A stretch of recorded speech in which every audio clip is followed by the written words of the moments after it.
আশা করি ভালো আছেন। আমার প্রাণঢালা অভিনন্দন সবার জন্য।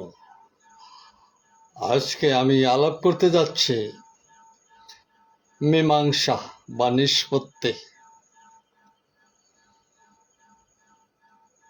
তো শুরু করছি মানব জাতির মহাকালের পদযাত্রায় প্রাচীন সাম্যবাদের পরে আধুনিক পুঁজিবাদী সাম্রাজ্যবাদী ব্যক্তিগত মালিকানা মুনাফা ভিত্তিক সমাজ ব্যবস্থায় বা পৃথিবীর ব্যবস্থায় মানুষের সন্তোষজনক মীমাংসা বা নিষ্পত্তি সম্ভব হয় নাই। কারণ সত্যিকারের মীমাংসা হতে পারে না ধনতান্ত্রিক মুনাফা ভিত্তিক যাত্রাপথে। সঠিক মীমাংসা হতে পারে না। জাতিতে জাতিতে পৃথিবীর দেশে দেশে শ্রেণীবিভক্ত সমাজে মানুষের শ্রেণীর স্বার্থ তদ্রূপ ভিন্ন ভিন্ন এবং সবার উদ্দেশ্য মুনাফা। এখানে শত চেষ্টা করেও মানুষের ভিতরে কোনো নিষ্পত্তি বা মীমাংসা হতে পারে না।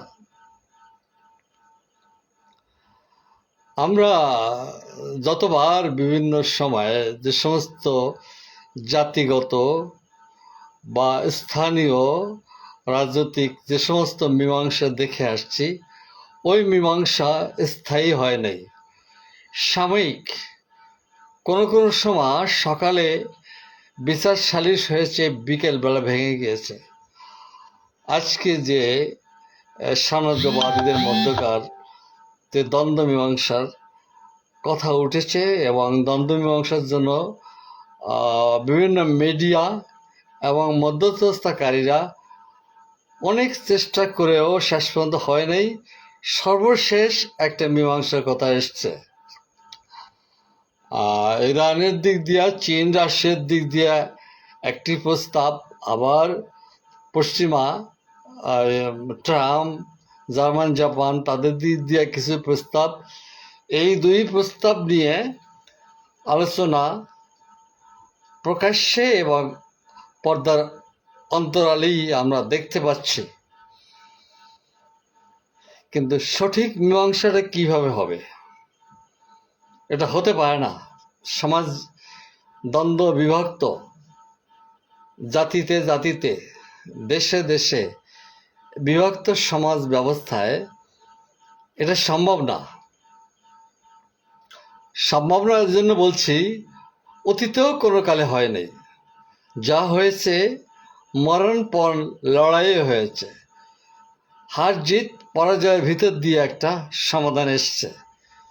কিন্তু দুপক্ষ বসে মীমাংসা এটা হতে দেখা যায় নাই।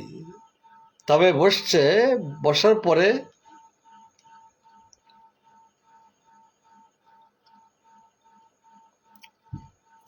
দুই পক্ষ মেনে নিলেও দুদিন যেতে না যেতে আবার সেই যুদ্ধ, আবার সেই রক্তপাত, আবার সেই গণ্ডগোল।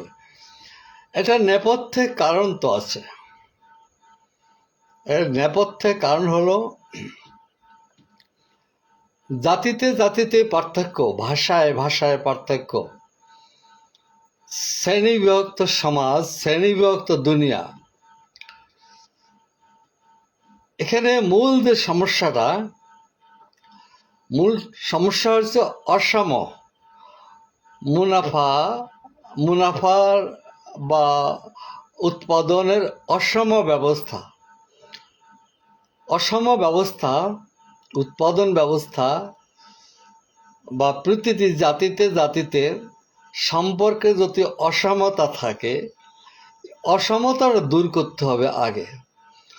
অসমতা দূর না করে যত চেষ্টাই আমরা দেখেছি বা করেছি বা করতে যাচ্ছি বা করেছি, কোনো ফল পাওয়া যায়নি। কাজে অসম উদ্দেশ্য, অসম বস্তুর যে অসম অবস্থা, অসমটাই এখানে মূল কারণ। পৃথিবীতে পৃথিবীতে যে বাণিজ্যিক পৃথিবী একটা বাণিজ্যিক সম্পর্ক বা বাণিজ্যিক দেশ, অর্থাৎ মানুষ অর্থনৈতিক জীব। একটি মানুষ যদি অর্থনৈতিক জীব হয় তো পৃথিবীটাই একটা অর্থনৈতিক জীব। পৃথিবী একটা অর্থনৈতিক বিষয়, অর্থাৎ বাণিজ্যিক বিষয়। এই বাণিজ্যটার অসম সরবরাহ, অসম উৎপাদন, এগুলোই হয়েছে মূল কারণ। এখানে দুপক্ষের আলাপ আলোচনা, বার্গেনিং যতই হোক, শেষ পর্যন্ত আমরা কিছু মীমাংসা দেখে এসেছি। এই মীমাংসা স্থায়ী নয়। স্থায়ী না থাকার কারণই হলো অসম। অসমটা বলতে আমি বুঝাতে চাচ্ছি উৎপাদনের যে অসাম্য, উৎপাদনের যে বৈষম্য, ব্যক্তিগত মালিকানার যে মুনাফা ভিত্তিক যে উৎপাদন, প্রোডাকশনটা যদি মুনাফা ভিত্তিক হয় আর তার সরবরাহ যদি মুনাফা ভিত্তিক হয়, গোটা পৃথিবীতে এই অসম মুনাফার বিষয়টা সমাধান সম্ভব নয়। সমাধান এখানে সম্ভব উৎপাদন এবং বন্টন এবং সরবরাহ। এখানে একটা ব্যালেন্স বা সমতা থাকতে হবে। এইটা ধনতান্ত্রিক পুঁজিবাদী সাম্রাজ্যবাদী ব্যবস্থা এটা আদৌ সম্ভব না। যে সমস্ত প্রচেষ্টা হয়ে আসছে অতীত থেকে এ পর্যন্ত বা বর্তমানে বা সামনে হবে, এগুলো সব গুড়ে বালি। এগুলা হয় মিলে যাবে। সকালে মীমাংসা হলো, দুদিন পরে আর থাকবে না। কাজে অর্থহীন যে প্রচেষ্টা আমরা চালিয়ে এসছি বা চালিয়ে যাচ্ছি, এগুলোর সমাধান না। সমাধানের পথ খুঁজতে হবে যৌথ উৎপাদন, যৌথ বন্টন। এখানেও মুনাফার জন্য উৎপাদন হবে, কিন্তু এই মুনাফাটা কোনো ব্যক্তিগত উদ্দেশ্য নয়। মুনাফা অর্থাৎ লাভটা হচ্ছে কি জনকল্যাণে, প্রগতিশীল চিন্তা। এটা মুনাফাটা দেখতে হবে। মুনাফাটা ব্যক্তিগত, জাতিগত, রাষ্ট্রগত মুনাফা এটা না। মুনাফা পুরা পৃথিবীর সকল মানুষের জন্য সমবন্টন, যৌথ উৎপাদন। এখানে এটা মীমাংসা হয়ে যাবে। মীমাংসা মানে কি, এখানে কোনো দ্বন্দ্ব সৃষ্টি হওয়ার সুযোগ থাকে না। যৌথ উৎপাদন ব্যবস্থায় বা কমিউনিজম বা সমাজতান্ত্রিক, বৈজ্ঞানিক সমাজতান্ত্রিক ব্যবস্থায় এগুলো তো প্রশ্নই আসে না। দ্বন্দ্ব সংঘাতের প্রশ্নই আসে না। তার মীমাংসারও কোনো দরকার হয় না। মীমাংসার কথা আসতেছে না। মীমাংসার কথা আসছে ধনতান্ত্রিক পুঁজিবাদী ব্যবস্থায় এই দ্বন্দ্ব সংঘাতগুলোর সৃষ্টি হয়, আর তার মীমাংসার জন্য আমরা বসি,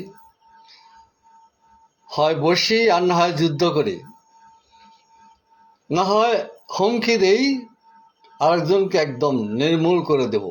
এইসব দেখে আসছি, শুনে আসছি এবং দেখে আসছি। স্থায়ী যে মীমাংসার কথা ভাবতে হবে বৈজ্ঞানিক সমাজতান্ত্রিক ব্যবস্থায়। ব্যক্তিগত মালিকানা, দুনিয়াব্যাপী জাতিগত পৃথক পৃথক রাষ্ট্র ব্যবস্থা, এগুলো বিলুপ্তির ভিতর দিয়ে মানুষের ভিতরে যৌথ চিন্তারা আসবে এবং পৃথিবীর সব মানুষ, এক মানুষ আর এক মানুষকে মানুষ হিসেবে স্বীকৃতি দিবে।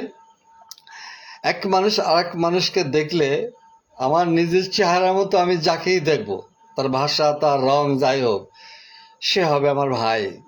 অর্থাৎ সকল মানুষের সৃষ্টি যে একজন, এটা হচ্ছে মানুষ দেখলেই সেটা বোঝা যায়।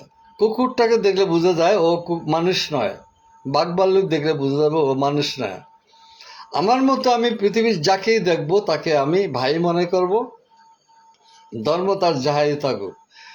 কাজী আমি তাকে মেরে ফেলবো না, সে আমাকেও মেরে ফেলবে না। মারামারিটা আবার কি জন্য হয়? মারামারিটা হয় সম্পদ নিয়া এবং গণতান্ত্রিক বিধিবিধানের বৈষম্যের কারণে পৃথিবীতে মারামারি হয়। কাজে সম্পদের সুষম বন্টনই হলো গণ্ডগোল বিলুপ্তির পথ। সুষম বন্টন, যৌথ উৎপাদন, এখান থেকে গণ্ডগোলটা সূচনাই হয় না, মানে গণ্ডগোলটা হয় না। উৎপাদন ব্যবস্থার ভেতরেই এই গণ্ডগোলগুলো সৃষ্টি হয় ও ম্যাচিউরড হয় এবং মহাযুদ্ধ মারামারি কাটাকাটি হয়। কাজী এখানে আমি যেটা শুরু করছিলাম মীমাংসা বা নিষ্পত্তি, আমি মীমাংসা নিষ্পত্তির জন্য দায়ী করব অসম বাণিজ্য। জাতিতে অসম মুনাফার উদ্দেশ্যে উৎপাদন ইত্যাদি। তো এই তো অনেক কথা আলাপ হলো।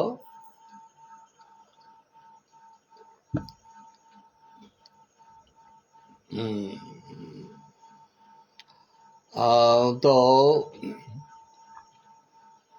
মীমাংসা ও নিষ্পত্তির যে আলোচনাটা এখানে শেষ করলাম। Thank you. আবার সাক্ষাৎ হবে। সবার জন্য আমার প্রাণ ঢালা অভিনন্দন রইল।